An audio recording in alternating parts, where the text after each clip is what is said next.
Don't need transcription. There, that handles the infinite thing. Okay, we'll give people like 4 more minutes.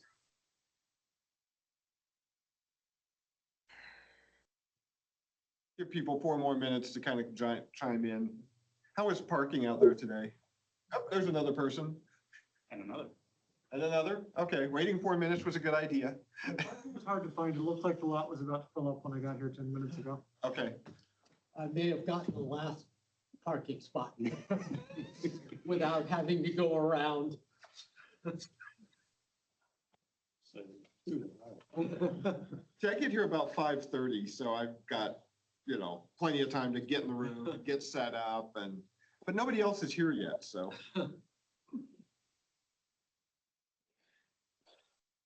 Okay.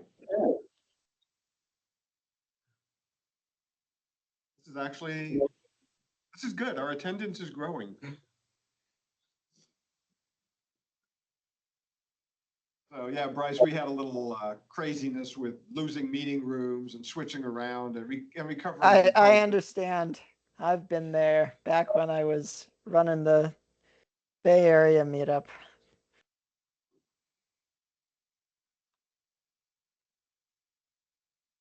Okay.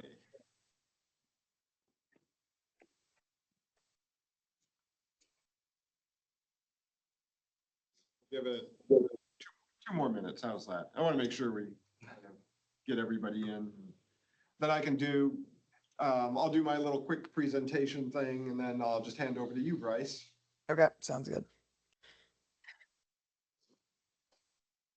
Let's see. And actually, the room camera is catching people fairly well too. When we first got here, the room cameras were not set on automatic, not working. I don't know. I actually, wait, do you have Cisco? Is there Cisco equipment in that room? No. Because so the Cisco telepresence stuff, it's built on NVIDIA's platform, and I met a bunch of the Cisco telepresence people when I was in Norway a couple weeks ago for NDC, and so I learned a lot about how they do all that cool stuff, like where it tracks, you know, where you're going. Yeah. Yeah, this one's Poly, so I think I'm tempted to say Polycom, you know, from the history, but it just says Poly on the back of it. So. I think we also have a history of people sitting in the blind spots. That's deliberate, I'm sure. Yeah, because I think where you're sitting is one. It's like just out of camera. And then people either try to sit next to you since you're here first, or. Yeah, so I'm sitting here because the cable that goes from this box to my laptop is this long. And that is the only plug other than the one way out there in the middle. So perhaps not the best set up room with a camera not pointing at the one seat someone is likely to sit in. So this is the interesting thing. So this is an automatic camera. I'm not sure how it works, but if it's just me in the room, it will turn and point this way. Okay. So by one mechanism or another, it's determined the center of gravity where most people are is that way. It's all AI. It's all AI. And we're going to learn more about that very shortly. How to do some stuff with it, right? Okay. I think we're good to go. So I'll start this off. Welcome everyone to the Northwest C++. Oh, you've got at least one person waiting in the lobby on Teams. Should I let him in? Oh yeah, go ahead. Okay. I actually can't see that here, so thank you. Which is really bizarre because it doesn't show me that on either screen. I'll let him in now. Okay, are they in? Yeah, they're here. Okay, as soon as I drop this screen, I should be able to see it again. Thanks. Okay, we'll try this again. Welcome to the January 2026 Northwest C++ Users Group meeting. I'm still getting used to the new year, apparently. We'd like to thank the City of Bellevue for sponsoring our meeting room. We'd also like to thank CyberData Corporation for sponsoring our Teams account. I have at least put together a starting or a reasonable code of conduct here, replacing our old Microsoft one. It's pretty simple. Just be nice to everybody. And if there's a problem, let me know. Announcements. We're still looking to get the after meeting meetup going again. I don't know, Peter, we should talk about that at some point. We are booked. So we are still, I'm tempted to not call this new anymore because we've been here about 4 times now, but we are booked at the Bellevue City Hall through mid-2026 and plan to stay here as long as we can. So everything's going well for that. I do have speakers pretty much set up through June at this point. I've got one starting into the next part of the year, but if anybody wants to schedule a presentation, as always, let me know. Please keep questions short and focused so everyone gets time to interact with the speaker. Please do not interrupt the other speakers or other members. And with that, I'm going to turn it over to Bryce, who is our featured speaker tonight. So Hello, folks. Go ahead and share a screen. I'll release it to you. I will. Let me get the right one to share. Yeah, there we go. So actually, this is one of the first C++ user groups I was ever at. It must have been, I must have been there for a conference. I don't know. It could have been the first CPP con that I came to the Northwest C++ users group. But I remember afterwards, me, Andre, and Walter Brown and Eric Niebler all went out to get some food together. And that was like the first time I met Eric and Andre. And boy, that was a fun experience. So I have fond memories of this group. It's good to know it's still going. And Bryce, if you want to know some irony on that, we are literally right across the street from where CPPCon used to be now. It's the best CPPCon venue. I miss it. I miss the old days in Bellevue. All right, so my name is Bryce Edelstein-Laubeck. Glad to be here. For those who don't know me, I'm a principal engineer at NVIDIA, where I founded the CUDA Core Compute Libraries team, and I now lead the Vanguard programming group, which is responsible for programming language design and evolution. So my job is to make sure that every major language is a GPU language, from Fortran to C++ to Python to Rust to JavaScript. I'm involved in the leadership of many programming languages. I chaired the Standard C++ Library Evolution Group and the American Programming Languages Standards Committee. I've been on the C++ committee for about 10 years, more like 11 or 12 years now, probably.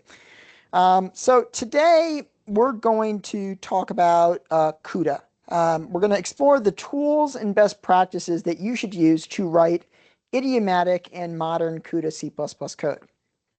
But first, what is CUDA C++ and why would we want to use it?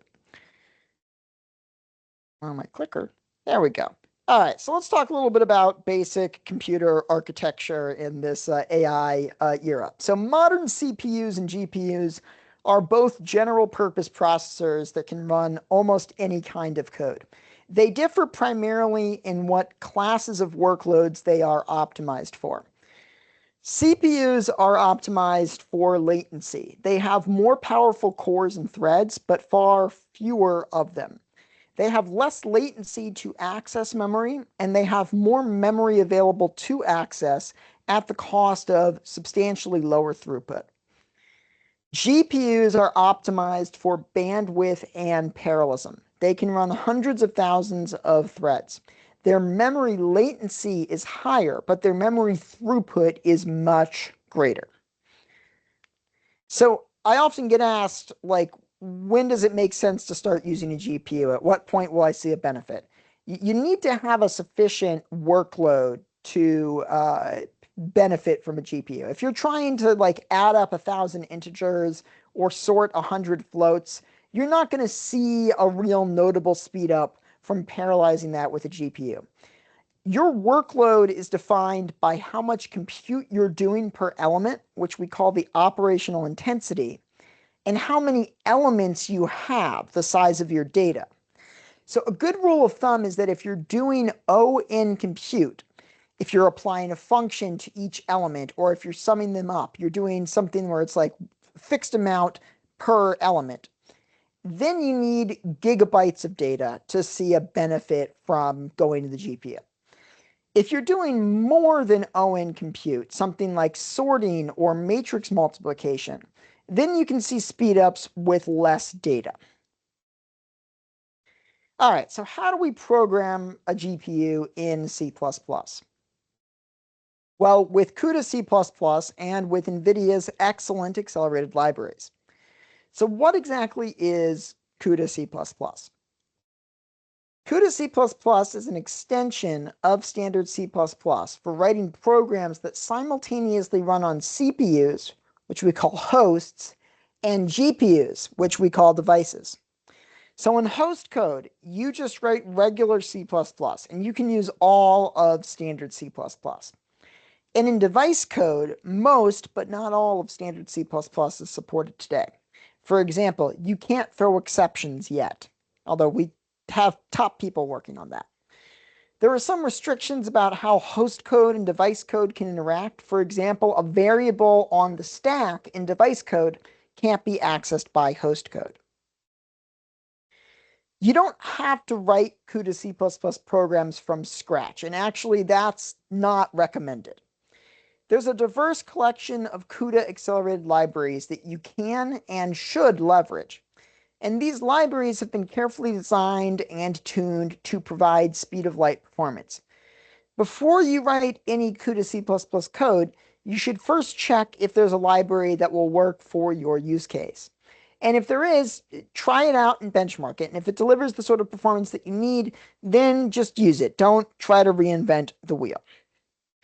So now let's dive in with our first CUDA C++ program. Imagine that we have a bunch of cups of hot water at different temperatures, each of which is recorded by a thermometer in each cup. So we want to simulate how these cups will cool down. We'll do this by applying Newton's laws of cooling for a number of time steps. In standard C++, we represent our set of cups with a stood vector of floats. Next, we define our per cup cooling operator with a C++ lambda. And then for each time step, we apply the operator to all of the cups using one of the standard C++ algorithms, stood transform. When we compile this standard C++ code, our compiler lowers each function and operation to the appropriate instruction set for the target processor. But when we're writing a CUDA C++ program, there are two different target processors, the host and the device, and each has its own different instruction set. The CUDA C++ compiler, NVCC, will compile CUDA C++ code for different targets. But how does NVCC know what targets a particular function should be compiled for? That's what execution space annotations are for. So if you don't provide an execution space annotation, the function will only be compiled for host code, meaning the CPU. You can also explicitly request this with the host annotation. If a function has only the device annotation, then it will be compiled only for device code, meaning the GPU, and you won't be able to call it from host code. If a function has both the host and device annotations, then it can be used on both the CPU and the GPU. So now our operator can run on our GPU, but we still need to actually invoke it there.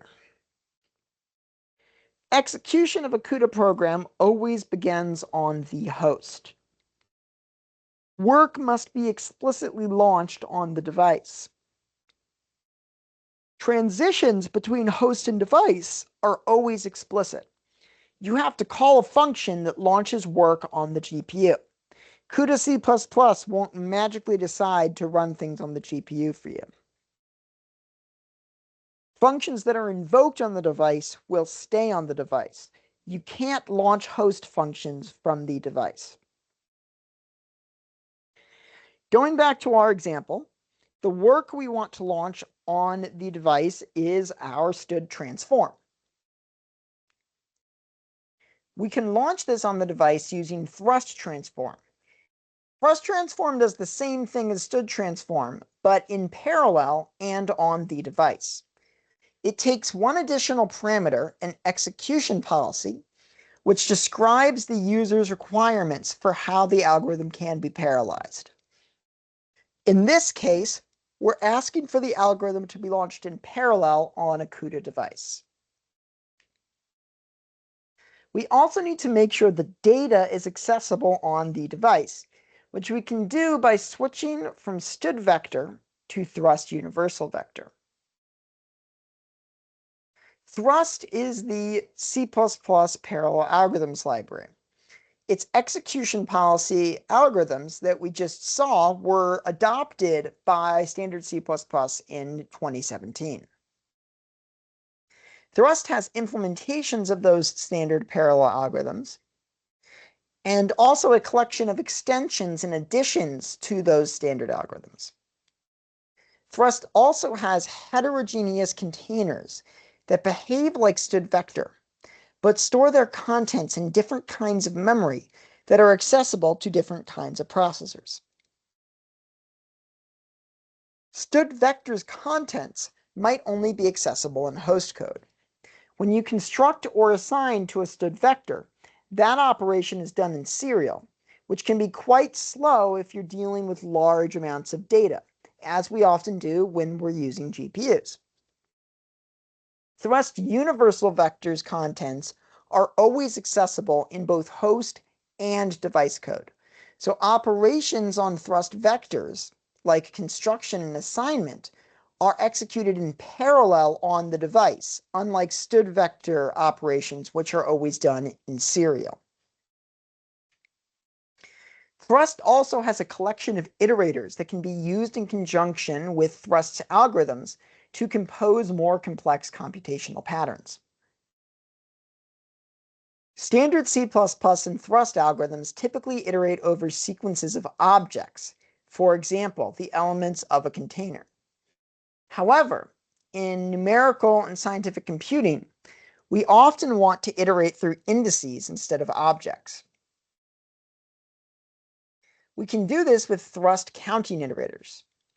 A counting iterator is constructed from an integer and represents the range of all integers from that integer onwards. When dereferenced, it returns that integer. When incremented, it increments that integer. By passing a counting iterator to a Thrust algorithm like for each n, we can iterate over indices instead of objects. Thrust also has a constant iterator, which will repeat the given number forever. Just like a counting iterator, it holds an integer, which is returned when it's dereferenced. But when you increment a constant iterator, the integer is not changed. Iterators can help fuse together operations into beefier and more efficient work. Suppose we want to transform some data with one function f, and then reduce it with a reduction op g. There's two problems with this approach as shown. By default, the Thrust algorithms are fork-join synchronous, which means that each invocation launches its work on the device and then immediately blocks on the host until that work completes. In our example, this leads to an unnecessary latency bubble, which can degrade performance. We're waiting on the host for the transform to finish before we can start on the reduce, even though there's nothing that we need to do on the host with the result of the transform. Additionally, we've had to allocate O(n) temporary storage for the transformation, which will waste precious device memory and cause expensive and unnecessary loads and stores from device to global memory. One way to address this problem is to fuse the operations together into a single parallel invocation, which can be done with a transform iterator. A transform iterator takes some other underlying iterator and a function. When you iterate a transform iterator, you get the result of applying the function to the values from the underlying iterator. This is completely lazy. The function is only evaluated as needed when the elements of the returned iterator are accessed. For example, here, f is not evaluated until the elements of temp are accessed in the reduction. Sometimes we need to combine multiple inputs into a single iterator to pass to an algorithm. This can be done with a zip iterator, which takes any number of other iterators and produces tuples that are a combination of the values from the underlying iterators at the corresponding position. So suppose we make a zip iterator from x and y here. When you dereference this iterator the first time, you'll get a two-element tuple, x0 and y0.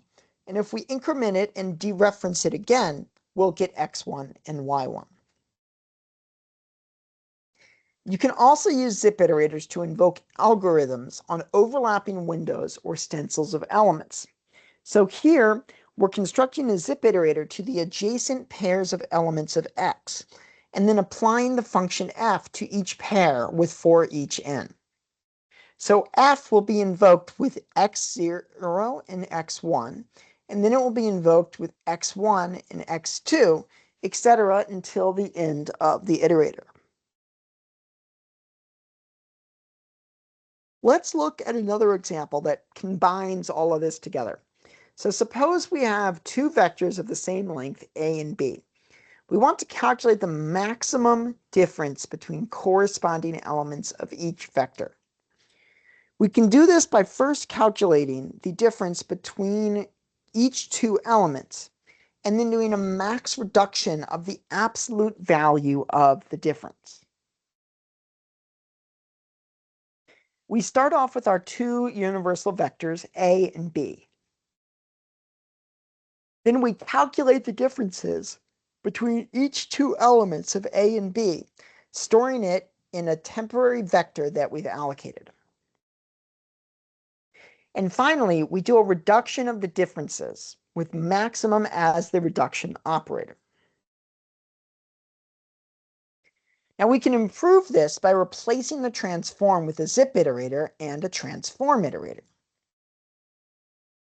The zip iterator produces two element tuples of each corresponding element of a and b. And the transform iterator takes that zip iterator and applies a lambda function to it that unpacks the tuple and computes the difference between the two values. This pattern of transforming and then reducing is quite common and very powerful. And so Thrust has a single algorithm called transform reduce that does that fusion for you with the transform iterator. It's equivalent to the code on the slide before. So this is equivalent to this. And this pattern is known as map reduce in some domains.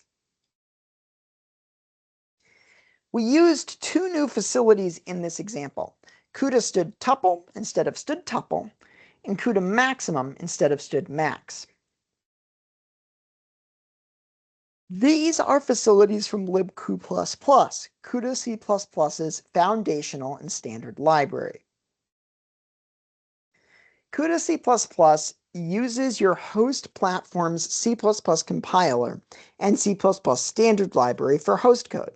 So it uses GCC, Clang, if you're on Windows, it'll use MSVC, etc. The facilities in the stood namespace come from the host C++ standard library and thus are host only. libcu++ provides a subset of the C++ standard library in the CUDA stood namespace. These facilities can be used in and across host and device code. libcu++ also has many extensions to the C++ standard library, as well as modern C++ APIs for the CUDA runtime and device-side facilities. You can find these in the CUDA namespace.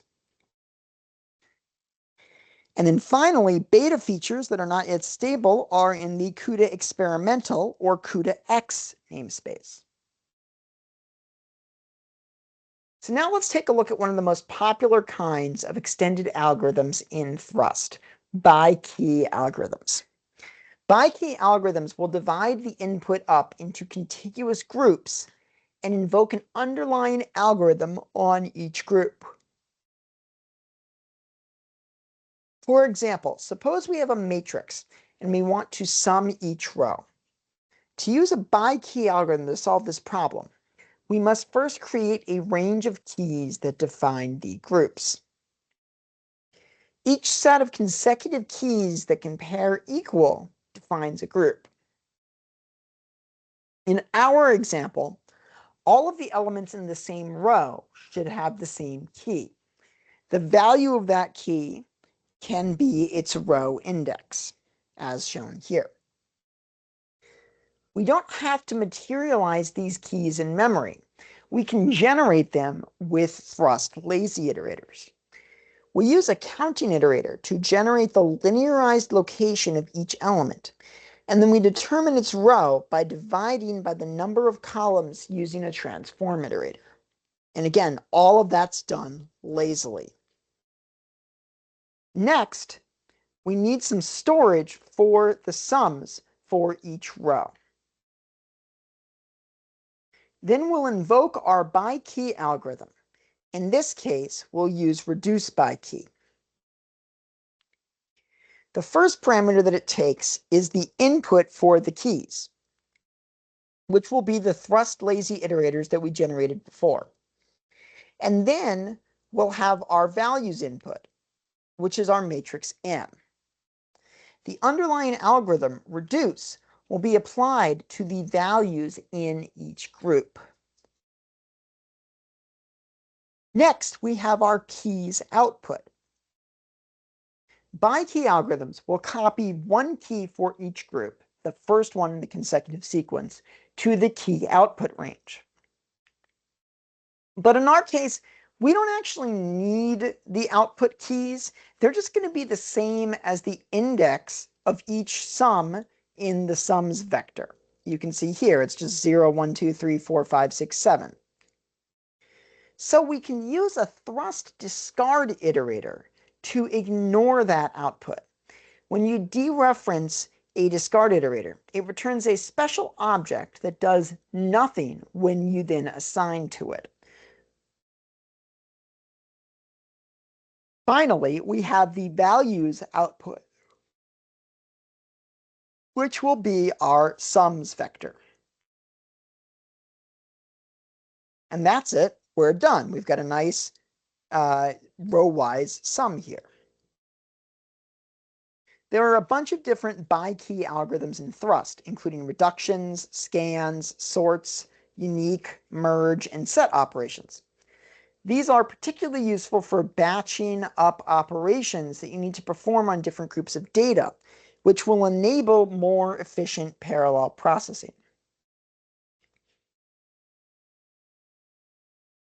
Now let's move on to another example working with multidimensional data. Let's simulate my oven, which has a heating element on the top and on the bottom. And in the top left, that's me during the pandemic with a lot more hair. The apron was a gift from an intern, and it says, I usually cook C++ standard, but today I'm doing cakes. All right, so we're going to simulate this oven on a 2D grid by solving the heat equation numerically with a 5-point stencil. Our solver function will take a Thrust execution policy, the dimensions of the grid, and two universal vectors, U, which represents the current state, and V, where the next state will be written. We'll use a thrust for each in over a counting iterator to implement our stencil. The for each in's lambda will need to capture the grid.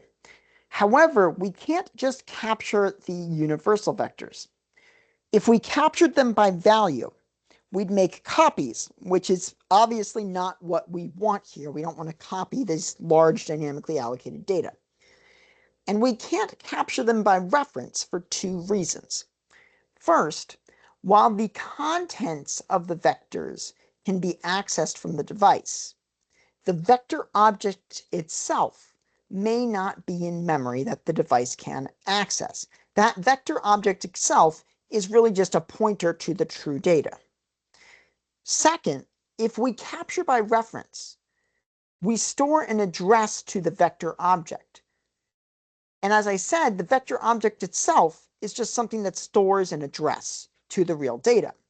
So then to access the data, we'd have to load the vector object, get the pointer to the data from it, and then load the data. And that's an indirection, which is very expensive on GPUs. It would be better to just capture the data pointer directly. So instead, we obtain pointers to the vectors, and we capture those. The first thing we do in the body of the lambda is reconstruct the multidimensional indices from the linear index.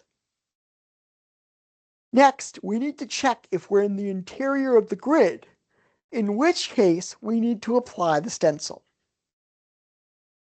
Here's the stencil computation itself. If we're on the boundary, we don't change anything. Now there's a few unfortunate things about this code, such as the repetitive and error-prone multidimensional indexing.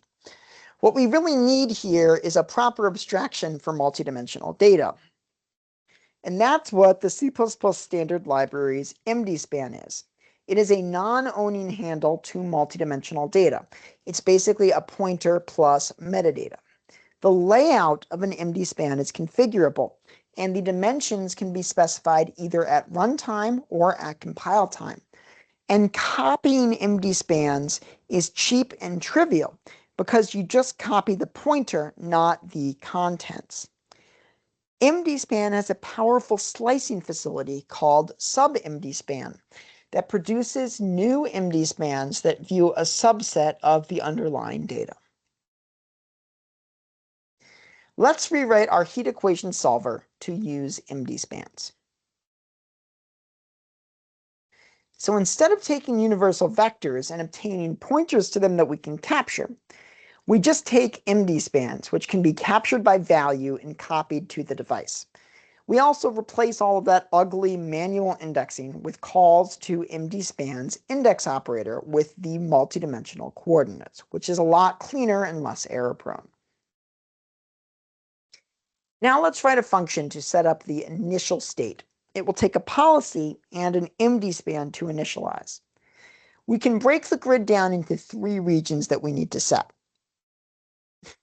We'll use sub-MDSpan, the MDSpan slicing operation, to obtain MDSpans to these three regions. Sub-MDSpan takes an MDSpan and one slice specifier for each dimension, which indicates which indices from that dimension should be selected. A slice specifier could be a single index, a range of indices, optionally with a stride, or the entire dimension, which is indicated by full extent. The first two regions we need are the rows at the top of the grid and the row at the bottom of the grid. The last region is the interior points, everything except for the first and last row.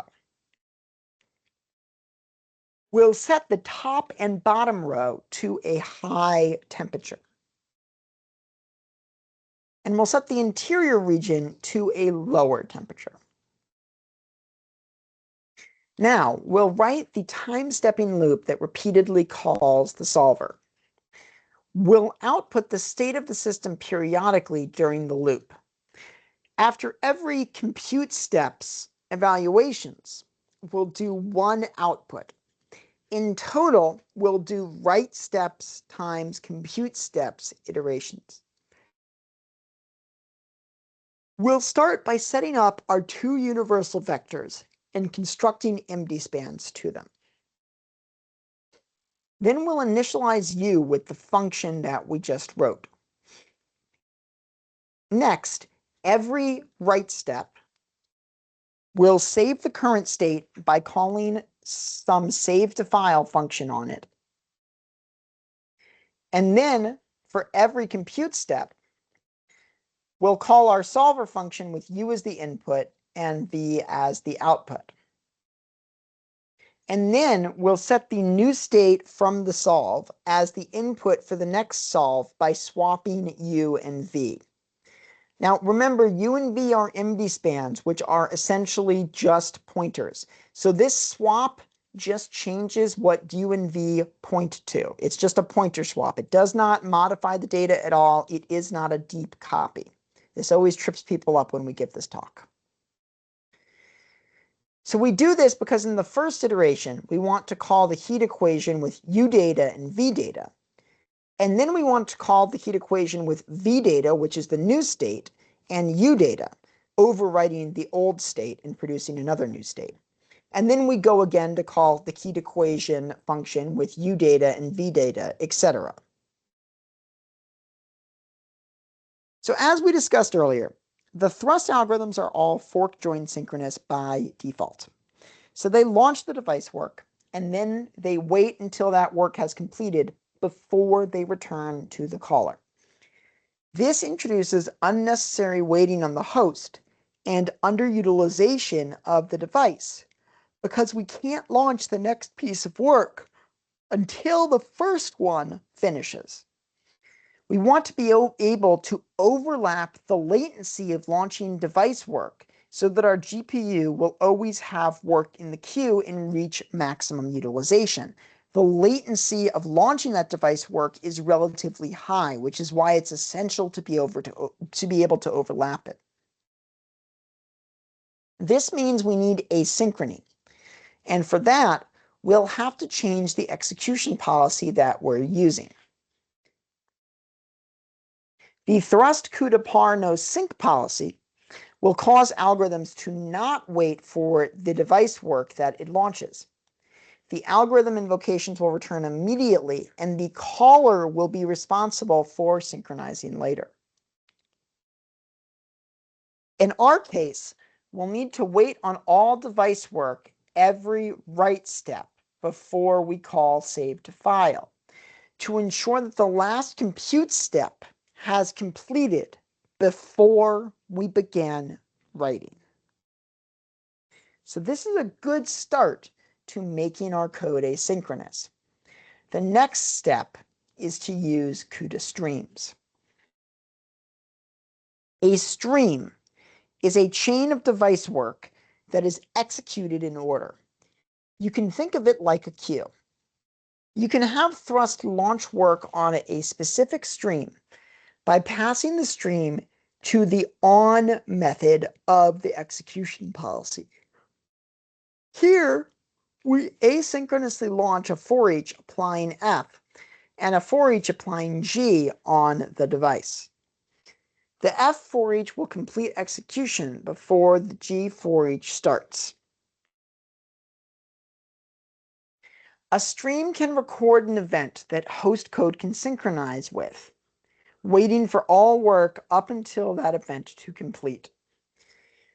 You can do this in code by simply calling sync on the stream object. In this case, it'll block until both for each is complete. If we instead sync before the call to the G for each, we'll only block on the F for each. You can create multiple streams that run concurrently on a single device, just as you can run multiple threads concurrently on a single host. Streams can wait upon other streams through events. You can explicitly record an event on one stream with the record event method, And you can have another stream wait for that event by calling the wait method on the stream and passing it an event. Note that the host will not block on the event when you call this form of wait. It will just tell the stream to block on the event. You can use streams to control what specific device your code runs on. By default, they're constructed on the first device, but you can explicitly construct them on any device on your system. Dependencies can be established between streams running on different devices. Let's revisit our heat equation example and add streams. We'll create a stream, define an asynchronous policy that will run on that stream, and then use that policy in all of our calls to thrust. So now instead of synchronizing with all work on the device at the start of each write step, we'll just sync for the work on our stream. There are some limits to thrust's support for asynchrony. It works great for algorithms like for each and transform. But some thrust algorithms return a result that depends on the computation. Today, these interfaces will always block, even with the par no sync policy.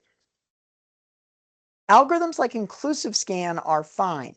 In recent versions of thrust, they will not block with par no sync. Inclusive scan returns an iterator to the end of the output. However, this doesn't depend on the computation, so we can just compute it beforehand by incrementing the output iterator by the size of the input. Unlike for each and transform, scan algorithms require temporary storage. Thrust must allocate and deallocate this storage before the algorithm returns. This used to block in thrust, but now with the par no sync policy, it will use CUDA's non-blocking allocation API by default. If you pass your own allocator to the execution policy, and that allocator blocks when allocating or deallocating, then you'll still get blocking. Algorithms like copyIf return an iterator to the end of the output, but that depends on how many elements pass the predicate, which we won't know until the computation is complete. So thrust must block before returning from these algorithms, even with the par no sync policy. Reduction-based algorithms like reduce, count, findIf, and max element return the result of the reduction, which requires blocking.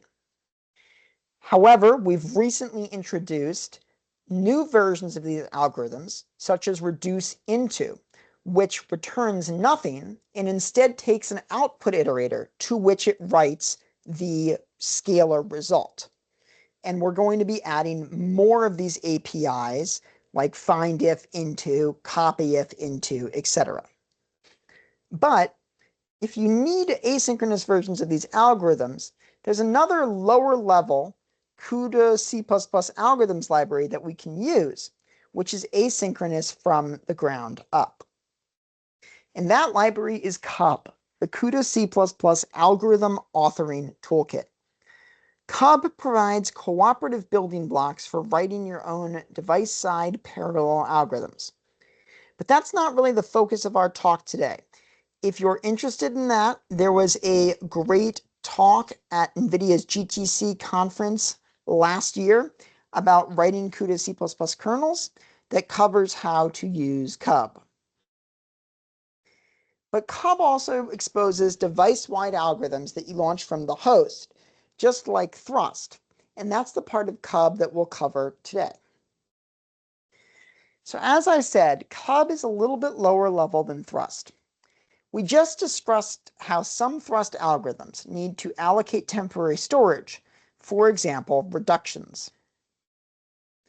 We implement GPU reductions with two passes.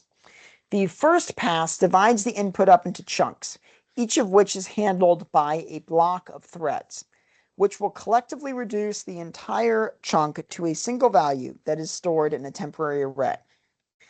A second pass will then use a single block of threads to reduce the aggregates in the temporary array to a single result. With thrust, that temporary array allocation and deallocation is done implicitly within the algorithm. Now, CUB is asynchronous by design, so it doesn't return the reduction result by value. Instead, it takes an iterator and assigns the reduction result to that iterator, just like that new thrust reduce into API that I mentioned. So when we call a CUB reduction, we need some device accessible storage for the result. With CUB today, we must allocate the temporary storage explicitly. But first, we have to determine how much temporary storage we'll need. This is not trivial to figure out because it will depend on the algorithm, the data types, operators, and device architecture. Since you need the same information that you'd invoke the algorithm with to compute the temporary storage size, we use the same interface to do both, which is a little bit unfortunate. Predates me being involved in these libraries. So the first two parameters to a CUB algorithm are a pointer to temporary storage and a reference to the temporary storage size. And if the pointer to temporary storage is null, then the algorithm will not be invoked, but instead the temporary storage size will be computed and assigned to the integral reference that you passed in. Next, we need to allocate the temporary storage, which we can do with a vector of CUDA stood bytes. Finally, we call the algorithm again, passing in a non-null pointer to the temporary storage this time. And this time, the work will actually be launched asynchronously on the device because we've provided it with the temporary storage. Now let's rewrite our heat equation solver from before to use CUB. CUB has a for each algorithm just like thrust. And this one, it doesn't need temporary storage ever, so you don't need to pass a temporary storage pointer or size in. Now, CUB algorithms don't take execution policies, so we don't need to pass that in anymore. But we can still specify what stream to run on. It's always the last argument to a CUB algorithm, so we'll pass that in instead. We're still using a counting iterator here. Thrust iterators work great with CUB, and it's common for people to use them together. But CUB has a better algorithm for this particular use case of iterating an MD span. For each in extents, which takes an MD span extents object instead of an iterator, and calls the operator with the multidimensional indices. You don't have to reconstruct the multidimensional indexing yourself, which reduces complexity and increases performance. CUB will do the reconstruction for you in the fastest way possible. Now, throughout this talk, we've been using thrust universal vectors for device accessible storage. Universal vectors are implemented with CUDA unified memory. And I've avoided getting into how this works, but now let's go under the hood and see if we can understand a little bit more about this. A universal vector is accessible from both host code and device code. But the host and device may have different physical memory, depending on the system. So where do the contents actually reside? Thrust universal vectors contents will start off on the device because that's where they are initialized. If we then access an element of the vector from the host, the CUDA platform may have to migrate the data from the device to the host. The mechanisms for this transfer vary between platforms. On systems with systems on a chip with an embedded NVIDIA CPU and GPU, like our mobile platforms, there may not be a migration at all. Migrations won't move the entire vector, just a part of it. It won't be at the granularity of a single element, though. Chunks will be migrated at a time. If there is a migration, then we end up with 2 copies of that element and any other elements that were speculatively migrated. There's a copy in host memory, and then there's like a stale copy that may still be resident in device memory or in caches, etc. If we access a different part of the vector later, it will trigger another migration. And if we later access that first element from device code, then we'll have to migrate the element back. With CUDA unified memory, the transfers are implicit and piecemeal. Now, this has advantages. It's a lot simpler to program, which is why we show it first. And it allows you to oversubscribe GPU memory. You could have 1,000 gigabytes of data, and the GPU will just page in what it's needed as it goes through your data structure. If we're not accessing the entire contents, it may actually be more efficient than manual copies. However, if we're iterating through the entire vector linearly, it will be less performant to migrate the vector piece by piece instead of doing it all at once. And in our case, that's exactly what we're doing. We're just iterating through linearly. Now, unified memory is just one option available to us, and it's the most user-friendly, which is why we've started with it. But we can also allocate memory that is tied to a particular target. Host vector will allocate memory that can only be accessed in host code. And device vector will allocate memory that can only be accessed in device code. To transfer data between memory spaces, we can use thrust copy, which works just like std copy. But unlike std copy, thrust copy understands different memory spaces and the various ways of moving data between them, and it will dispatch to the correct and most optimal mechanism possible. If we take a look again at our heat equation code, our save to file function is going to just access the entire U vector linearly on the host. So instead, we can create a staging buffer in host-only memory and explicitly copy from our problem state in device memory to the host memory staging buffer with thrust copy. Now, not only is our memory transfer more efficient, but we're also overlapping the compute with the I/O. Our code will first initialize the problem state asynchronously on the device. Next, we'll enter the outer write loop on the host. Every write step, we start by copying U to buff. Then we immediately wait on the stream, ensuring any previous compute and the copy will have completed before we continue. Next, we asynchronously launch our heat equation solver compute steps times on our stream. Then, on the host, we start outputting the staging buffer at the same time as the heat equation solves are happening on the GPU.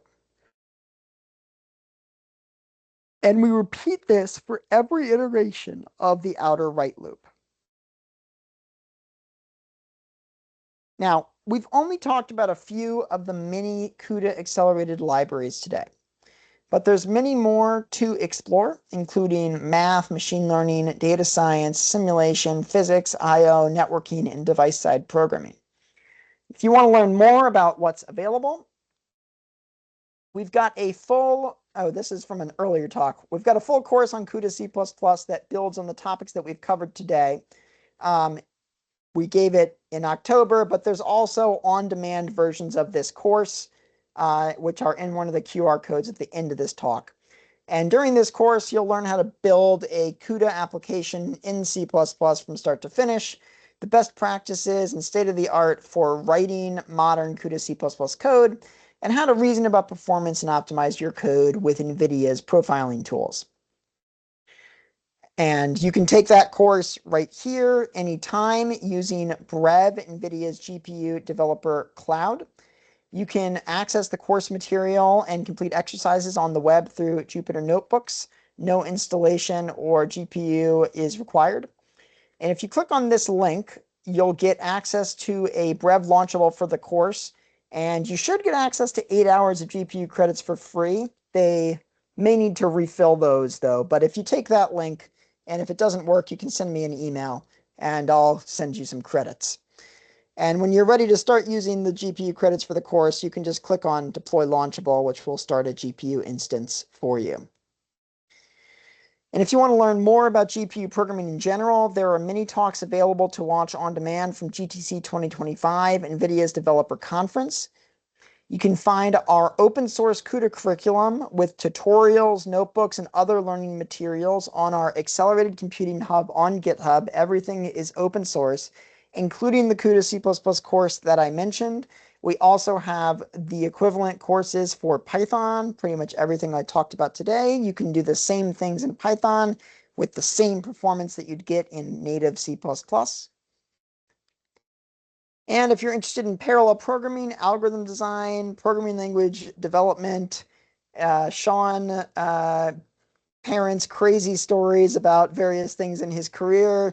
My buddy Connor and I have a podcast, ADSP, Algorithms plus Data Structures equals Programs, available on all streaming platforms. You can go subscribe now. My favorite episode from last year came out recently where Sean talked about his childhood, and he talks about when he manufactured his own explosives in his backyard because he just thought it would be fun, and some other crazy stories from young Sean. So you should definitely go listen.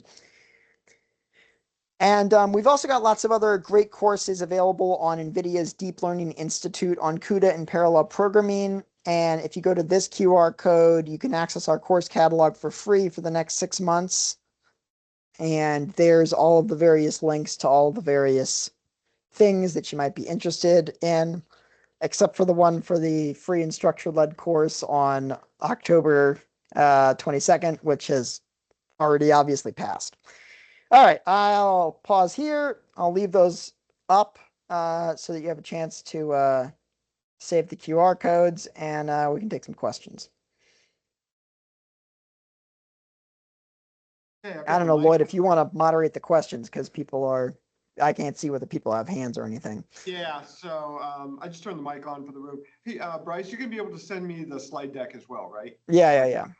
Okay, so if folks aren't getting the QR codes, I'll have the slide Yeah. deck posted in a day or two when we get the video as well. So, okay, questions? Anybody? See, online, raise your hand in the room. Just kind of,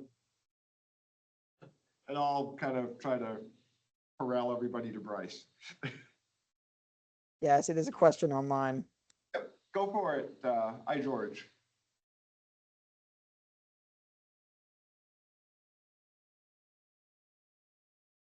We cannot hear you.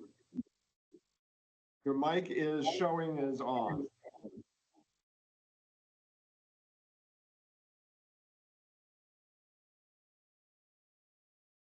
Yeah, now your mic's showing is off. Oh, yep, now your show's off. Yeah, laptops suck in general. I feel you on that.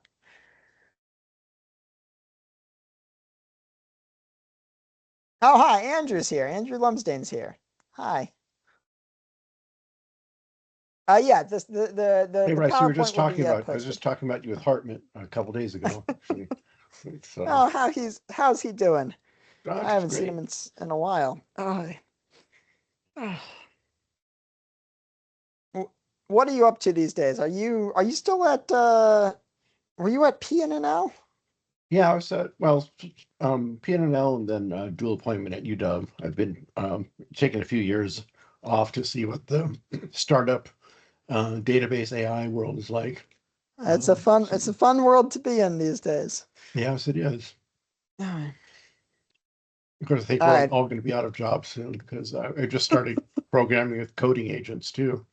And It's Connor and I did our retrospective on ADSP. We always do like a year-end retrospective, and I'm sure I'll take a lot of flack for this online. But my quote was that I think the job market is really sucks if you're anything below a staff engineer, and it's probably going to be that way for a while. But the interesting thing that we found when we were looking at the data, is if you look at all the big tech companies, when did headcount start to level off?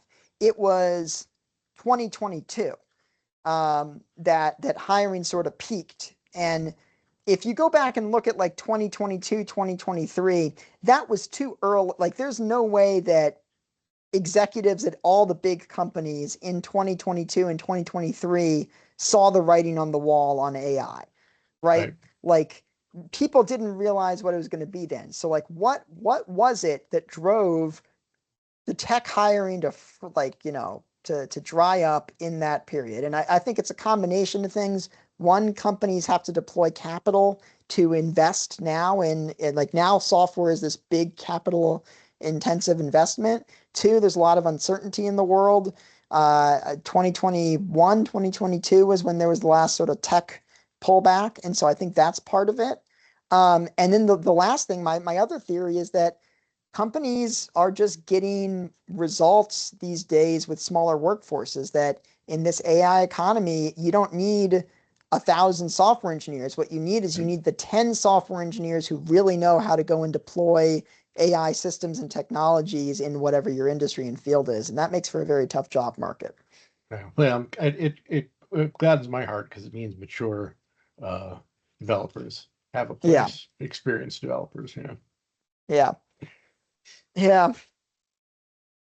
Well, All I right. have Anybody maybe got, a high level question. Maybe yeah. this is kind of obnoxious, but to what extent should or what's your position on having kind of a portable C++ layer to different kinds of backends and GPUs rather than just CUDA? Um, I You think the can, time for well, that I don't know. may have passed. We can't. The hardware is evolving so fast that we can't slow down enough to come out with a standard. Like I'll give you an example. We recently launched this tile programming facility for CUDA, and one of the reasons that we've launched that is we first put tensor cores into Volta, which was like 4 or 5 chips ago. Every NVIDIA GPU architecture since Volta, the formats, the precisions, the mappings of tensor cores to threads has changed. Essentially, everything has changed about how you use the piece of the hardware that lets you write AI code. And this has meant that every new generation of NVIDIA GPUs, whatever code you wrote for the last generation, you had to take it and throw it out and write it over again. And so like even one vendor, like we haven't even been able to make a standard way to program our tensor cores until recently. Coming up with a standard way of being able to program NVIDIA's GPU and something like Cerebras or something like TensorTorrent, very hard to do that. And it's even harder when everybody is shipping new chips, new architectures much faster. I think we're in like, this Wild West phase, and we're going to see a lot of new exciting hardware the next few years. There's this renaissance of hardware design. For so long the industry consolidated on one server architecture, one mobile architecture, and hardware looked very, very similar. And now we're seeing all these funky new chips coming out because that's the only way you can get the sort of performance scaling you're going to see. Yep. And so I think that portability is going to be a significant challenge in the next few years. I think it'll be a while before we see standards start to pop up around it. I think that standards and like portable programming paradigms are likely going to be higher level. Things like the CUDA tile interface we just launched, things like Triton, etc. Higher level semantics, array programming models seem to be the one thing that we can do that's kind of truly portable. It's a tough space to be in for people who really care about performance portability. But I think that the era where things like the era where like portable GPU programming mattered is kind of over. Because now when we're talking about performance portability, it's like you want to be able to write code that's going to be portable from like this code can run on a GPU and can also run on some accelerator and can run on some edge accelerator too. Like you look at people in the AI world, and if you're, training a model in a data center and then you're deploying it to some edge device, like in a car or a robot or something, the frameworks that you use might be different. You might be training in PyTorch, but when you're deploying, you might be using something like TensorRT or TensorFlow because you're employing you can use PyTorch for training, but when you're deploying, you need something that's like real time. And so you have to like take this model and train it in one framework, then you have to export it to something and like get it to your deployment, like to whatever the environment is on your edge device. It's a very interesting ecosystem that we live in now. Well, like I said, it's exciting. Yeah. Jen. Yeah. Yeah. So Bryce, I've got an extension of that question for you. What are you finding is the best way to keep up on all of this? Because it's, having been around this for decades now, right? You used to decades ago, learn something like C, and it was good for about a decade. Yeah. And over time, it's now, shrunk to, okay, C and C++ are on a 3-year cycle. But these other things are like, Rust are like on a 6-week cycle. And yeah. This is doing something similar. I'm not sure what cycle you guys are on, but it's much less than a year or two from what I can tell, right? And there's so much stuff moving. From what you can see, is there any good strategy to keep up with it? Or just, I think need it's this never, and I'm going to go dive in this week? I think it's never been more important to be like connected in some way to programmer community spaces. If it's conferences or online forums or watching videos or podcasts or whatever. I think almost every time that we've seen big revolutions in how the economy works, and definitely in software engineering, we're seeing that. Whenever that happens, workers have to go through some amount of retraining and education. And so, I think the skills that are valuable are different now than they used to be. I think there's a lot more importance for software design, but also debugging, performance analysis, things like that. Knowledge of hardware and math, I would argue, is probably more important now today than just being able to go and write good code. The tools in best practices are evolving very rapidly. I still use Cursor. I think a lot of the industry is moving on to things like Claude Code. So I think that software engineers should probably be dedicating more of their time to learning and exploration than they were in the past. Conferences seem to be having a bit of a renaissance. There's a lot more online communities than I think there used to be. So I would say try to find places where you can go and learn. It is very, very hard to keep up. I think that tech podcasts are a pretty good place. That's what I've, when I go on my run or do my exercise or something, I listen to a podcast. I've started doing that as well, but I'm kind of finding, I could spend my entire life learning, right? And even with that, the scope of what I can keep up with is narrowing, right?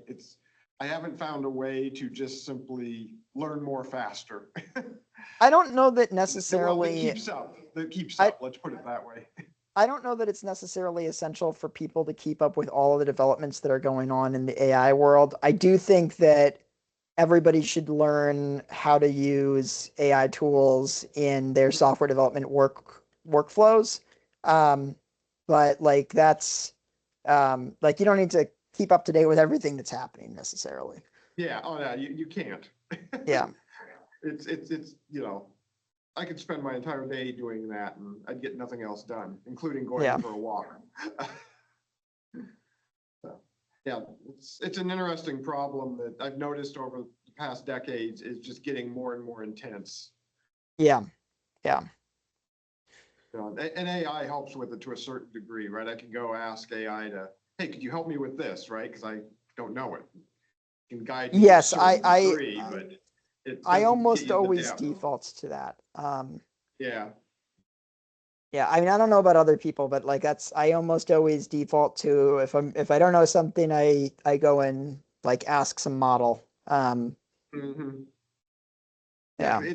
And I can, you know, they can't necessarily keep up because it takes months to train them. So It's gonna be like, are there models that are good for CUDA code?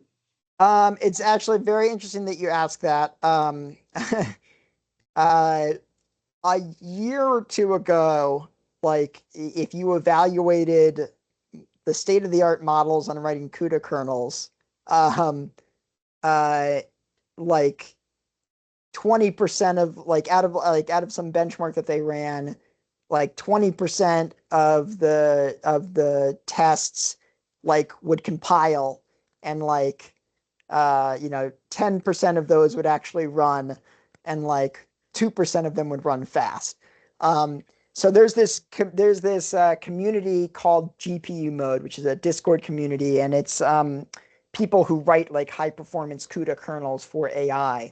And one of the projects that they took on was like trying to solve this problem, trying to create a model that would be good at writing like CUDA code. And as part of that, they needed to build up a training set.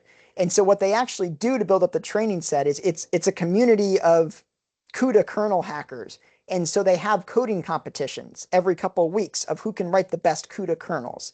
And then they use the data from those coding competitions to feed into a training set called kernel bench. And then they can use that training set to produce a model that is better at writing CUDA kernels. And so that I think is a very interesting development. That work I think illustrates one of the reasons, like one of the places where software engineers still have very high value, which is writing like performant code is something that large language models are not necessarily going to be the best at today, because the feedback loop on writing correct code is a lot simpler, right? You write the code, then you like run the tests, figuring out whether the code performs well and like debugging the causes of that is a more complex task and sometimes just requires intuition. I think there's if you go and research like the GPU Mode group, they've got some models. They've had some very promising results with automating the authoring of kernels. And the way that a lot of kernels get written today is people have shifted a bit away from writing the kernels directly in lower level CUDA C++, and a lot of them are written in now higher level Python DSLs like the Triton Lang and this CUDA tile thing that we recently released. And these are somewhat higher level array oriented programming models. So they're like they're spiritually akin to things like APL. They look very much like NumPy. The semantics are a lot simpler. Your only data type really is that you're working with arrays, and those are a really good fit for large language models to generate code for. But yeah, like if you just go and ask like ChatGPT things about like CUDA, there's so much bad stuff in the training set that you you got to be careful. Yeah, I've done a lot of work in high reliability software, and it's kind of the same thing, right? It's Yeah. you need a person in there really looking at it because, you know, I'm gonna say the pun. Failure is not an option, right? In aerospace and stuff like that. Right. You got to have a person there. Hey, by the way, you mentioned something, Bryce. I'm just going to ask real quick, and we can chat about it offline. Is there a person that I can get to do a tiles talk? I mean, I can give a tile talk, Awesome. but there I'll are talk to you so about it actually offline then. No, there's better options because most of my tile compiler team is local in Seattle. So Oh, okay. I'm trying to think about who's the most C++y of them because they're primarily no, Jared's there. Yeah, I have one of my the senior our most senior engineers is in the local area and I'm sure he would love to. Okay, yeah, Yeah. let's chat about that offline. And just as you mentioned, it's like, I'd seen that and it's like, hey, I need to learn that myself. So. Yeah, he's like a compiler, middle end, back end engineer. He gave a really cool talk about the tile stuff we're building. Yeah, he was a bunch of the people who work on that for NVIDIA were at a local Seattle area startup called Octo AI that we acquired some period of time ago. Nice Okay, spin cool. out from from UW here. Yeah, Andrew, do you know Luis Ceze? Oh yeah, not super well, but I know him. You know. Yeah. So I work a lot with Luis now, who is the CEO / professor of that startup, who is now the VP / professor of DL compilers at NVIDIA. Yeah, he took off for OctoML, not too long after I started, hanging out at UW. So we Yeah. crossed over for about a year, but yeah, I did get to spend a lot of time with each other. There's a good chunk of NVIDIA's compiler org is in the Seattle area. That's interesting. I didn't realize that. I thought it was, Yeah. for some reason I thought it was all in Bay Area. I think part of it is because in the early days, the compiler org was primarily like they were building compilers that like needed to run on Windows because that's where all the gaming happened. And so I think that's part of it. That makes sense. That's cool. It's good to know. Yeah. How do folks feel about more CUDA talks? I have a question. Bryce, what are the profiling tools available to sort of debug the code? Yeah, so we have a couple of really good ones. We have here actually I can go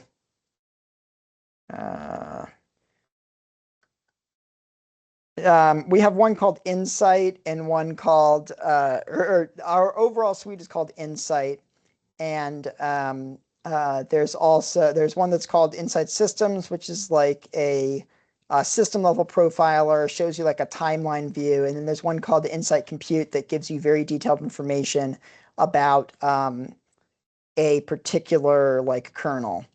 And like you can really dive into a particular kernel with that. Let me see, is there an example I can pull up quickly? Maybe.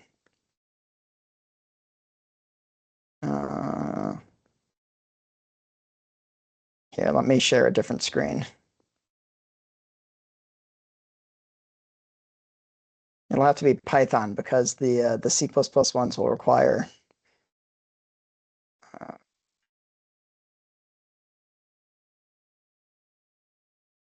I need this. I need to go back here. Yeah, we can this one and open up this one. And yep, somebody updated my notebooks. Let's see, we do run all. If they updated my notebook and this still doesn't work, I'm going to be sending emails tonight.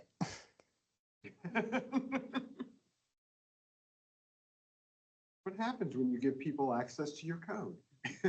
Oh, come on. I pay you, Google, for this so that I can run two things at once. All right, well, it'll set up in a second. But yeah, if you've ever used like the Intel VTune profiling tools, yeah, ours are like VTune, just better. I have the while that's spinning up, I can I may have a trace somewhere on my computer. Nico. So Yeah. one just kind of maybe an ancillary question, when you're talking about performance, I mean, people always think about this in terms of, time to solution. What about power and energy?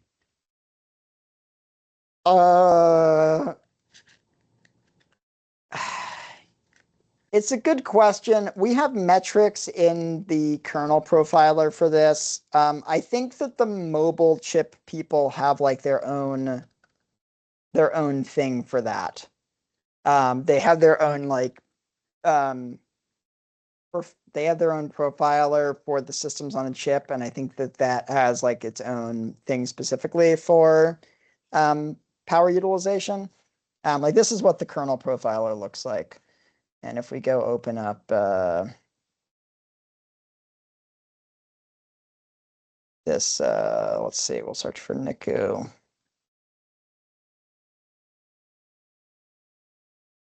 Or here, I opened it up.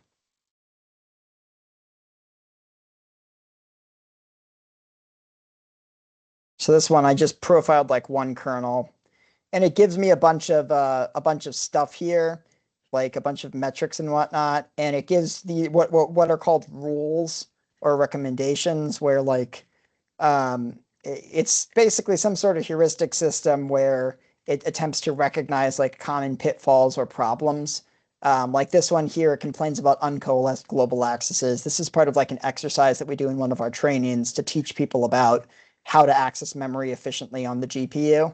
And like what we do is we show them like, here's the bad code, like, how might we make this code good, and go run the profiler and see how see what you can find out.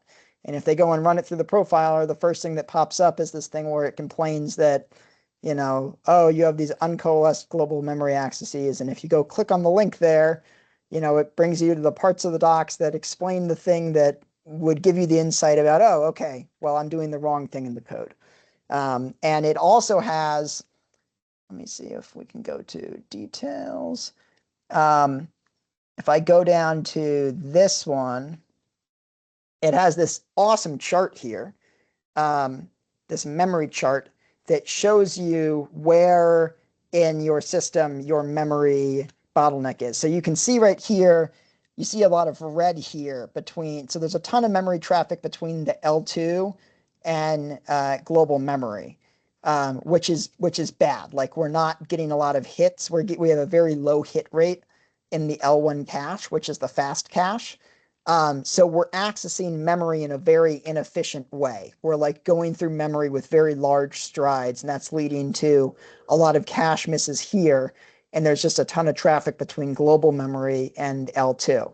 And there's a couple other like cool diagrams like this, but this is the one that I know what it does. So yeah, we have tools like this. They're working on some very cool like new versions of these tools. They're working on integrating like AI into these tools. All sorts of cool stuff is coming in the profiling world. Yeah. But I don't think VTune has anything as nice as this little chart. I think this little chart's one of my favorite things. Yeah, hotspot detector is at best. Yeah, I think it was a couple of years ago, I would believe it was the system profile I was using, but I was using it for a non-GPU task, and it was wonderful. I mean, it was just a multiprocessor CPU, and I believe it was that tool. I could be wrong, but it let me see exactly what was going on. Wonderful tool, even if you not targeting the GPU. Okay, so this is one of the Python ones using the system profiler, and this one I did some dark magic to be able to like integrate some of the Python stuff into the notebook so that you can use it directly online. We'll see whether this works today. Yes. Is this the one that's going to be? Yeah, that'll be the one that's annotated. And so this is the system level profiler. Well, it's not the system level profiler. It's a web view of the system level profiler. Let's see, step 30. You're supposed to zoom in when I do that. And so here you can see on the top, it shows what's running on the CPU, and the bottom, it shows what's running on the GPU. And like here in this example, you can see clearly there's like a gap here. And the gap is just that they are not overlapping the IO and the compute. which is like that last example I showed in the talk. Like if you saw the 2-hour version of this talk, we would get into, okay, how do we overlap the copy and the IO here? And this is like this is the Google Chrome trace profile viewer. We use that format so that you can just access this all on the web. You don't actually have to install anything to view the trace. Yeah, we can do some crazy stuff in Python now and with Jupyter notebooks. I'm a total Python convert. I've turned into a Jupyter notebook convert. That thing is cool. Yeah, Cody, yeah. we got about 5 minutes left, so maybe one more question. Yeah, then it's Bryce's bedtime. Yeah, it's late over there. So I've got a question. Why does C++ change so fast? I have to read bigger and bigger books every 3 years just to keep up with what's happened in the language. Is it like they're accepting every proposal that might have some benefit? Half the people tell me that C++ is moving too fast, and half the people tell me that C++ is moving too slow. I think C++ is moving too slow. The language ships on a 3-year cycle, which is like an eon now. C++ needed to adopt a faster development cycle a few years ago. I don't think it moves too fast. I think if anything, it moves too slow. Like things like reflection, we should have had a while ago. C++ desperately needs support for JIT compilation to be able to interface to other languages. The rate of evolution is I think is too slow, to the point that like standard C++ doesn't move fast enough for us anymore, for like NVIDIA really anymore. Well, it really became a bureaucracy. I mean, the committee meetings are gigantic now.